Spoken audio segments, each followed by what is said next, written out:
Welcome back ulit sa aking personal life vlogs.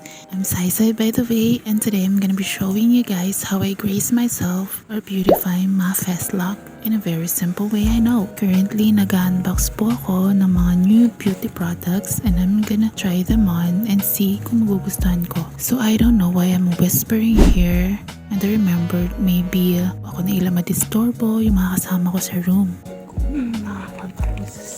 Try natin.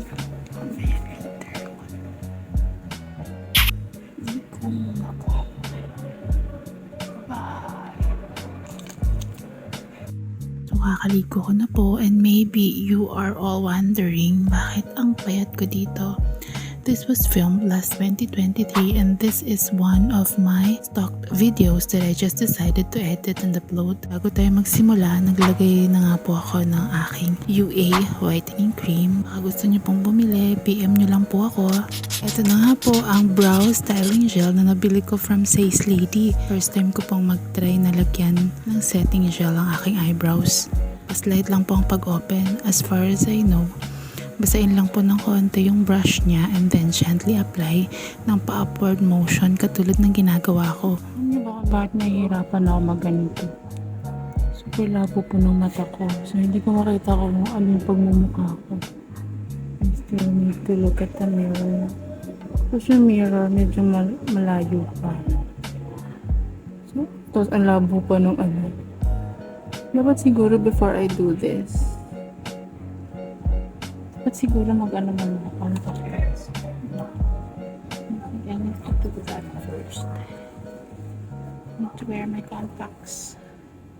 Sobrang laking tulong po sa akin ng contact lens kasi meron po akong astigmatism and myopia. I've been wearing contacts since college, kaya kahit wala na masyadong gear, kaya ko na siyang tsahin pag mayroong dumi or what. Ayan. Lahat po ng contact lens ko ay may grado, and secondary na lang po yung pinapaganda niya yung mga mata ko. I also wear prescription eyeglasses at minsan nagko-contact lens talaga ako kasi mas magaan sa pakiramdam. Next time ko pong nilagay is mascara from Says Lady also. Sobrang trending nito sa TikTok kaya nabudol akong bumili at i-try. Sobrang nagpapasalamat po ako at ako ay blines ng saktong haba ng pilik mata. Kaya minsan, no need ko na magpalagay ng eyelash extensions. Lalagay lang po ako ng mascara and okay na. Every morning, daily regimen ko na pong maglagay ng sunblock. Syempre po to protect my skin and face from the sun. Ayan po, okay na. Ganyan lang po usually yung ginagawa ko sa mukha ko. At may pahabol pa po pala na close-up look ang video ko na to. I liked the styling gel. Sobrang uso ito nowadays. O yung wolf look, hindi na po ako naglalagay ng brow liner or eyeliner kasi makapal na po yung kilay ko.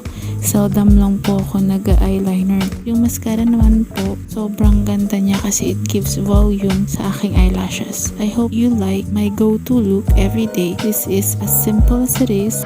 I will post another video on how I put simple makeup on my face. Salamat po na marami sa panunood.